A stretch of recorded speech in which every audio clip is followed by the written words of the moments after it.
नमस्कार दोस्तों, आप देख रहे हैं अपना यूट्यूब चैनल प्रथम कोचिंग में आपका स्वागत है। आज हम पढ़ेंगे धातु अधातु। धातु एवं अधातु का चैप्टर पढ़ेंगे। देखेंगे कि धातु क्या है। धातु क्या है? धातु अपने शुद्ध रूप में धातु की सतह चमकदार होती है। धातु के इस गुणधर्म के कारण धात्विक चमक होती है। क्या होती है? धात्विक चमक होती है। धातु समानता कठोर होती है। कुछ धातुओं को पीटकर पतली चादर बनाई जा सकती है। इस गुण को आघात वर्धनता कहते हैं। धातु के पतले तार के रूप में खींचने की जो क्षमता होती है उसे क्या कहते हैं? तन्यता कहते हैं। सोना सबसे अधिक तन्य धातु है। 1 ग्राम सोने से 2 किलोमीटर लंबा तार बनाया जा सकता है। कितना? 2 किलोमीटर तार बनाया जा सकता है। अगला आता है, देखते हैं। धातु ऊष्मा के सुचालक हैं तथा इसका गलनांक बहुत अधिक होता है। सिल्वर तथा कॉपर ऊष्मा के सबसे अच्छे चालक हैं।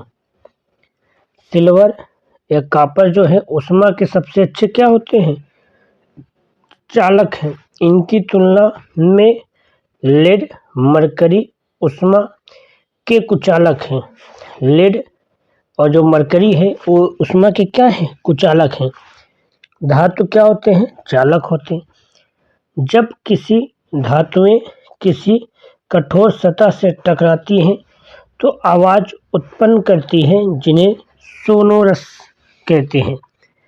आप इसका मतलब है कि जब कोई धातु किसी कठोर से टकराती है तो आवाज उत्पन्न करेगी। जो आवाज उत्पन्न होती है इसे ही कहते हैं ध्वनिक या सोनोरस कहते हैं।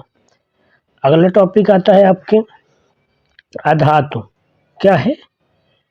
अधातु के जो गुण होते हैं, अधातु जो होते हैं धातुओं की तुलना में संख्या में कम होते हैं। मतलब अधातु की संख्या कम होती है धातुओं की तुलना से। अधातु कौन कौन से होते हैं?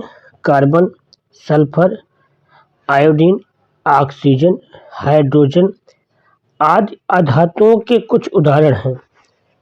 ब्रोमीन एक ऐसी अधातु है जो द्रव में पाई जाती है।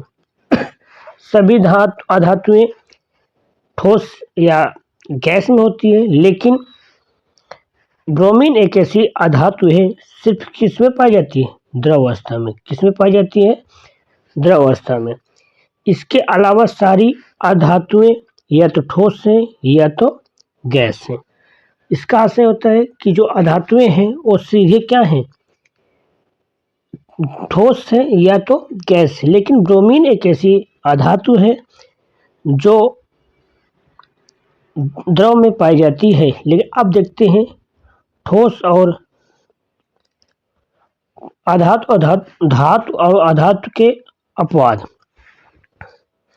देखो अपवाद क्या है? मरकरी को छोड़कर सारी धातुएं कमरे ताप पर ठोस अवस्था में पाई जाती हैं। मतलब मरकरी एक ऐसी धातु है जो द्रव अवस्था में पाई जाती है। धातुओं का गलनांक अधिक होता है, लेकिन गैलियम सीजियम का गलनांक क्या होता है? कम। धातुओं का गलनांक बहुत अधिक होता है, लेकिन आप देखेंगे गैलियम सीजियम ऐसी धातुएं हैं जिनका गलनांक बहुत ही कम होता है। यदि आप इसे हथेली पर रखेंगे तो धातुएं पिघलने लगेंगी। आयोडीन अधातु होते हुए भी चमकीला होता है। कार्बन की ऐसी अधातु है जो विभिन्न रूपों में विद्यमान होती है। इसे प्रत्येक को क्या कहते हैं? अपर रूप कहते हैं। अगला आता है हीरा। कार्बन का अपर रूप है। आपसे पूछेगा हीरा किसका अपर रूप है? हीरा कार्बन का अपर रूप है। यह सबसे कठोर प्रकृति है।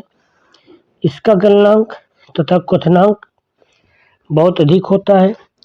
कार्बन एक अन्य अपर रूप है ग्रेफाइट, जो विद्युत का सुचालक है। कार्बन वैसे तो आचालक है, लेकिन कार्बन के अनुरूप है। जो ग्रेफाइट है क्या है? ग्रेफाइट वो विद्युत के क्या होते हैं? सुचालक हैं। क्षारीय धातु लिथियम, सोडियम, पोटेशियम।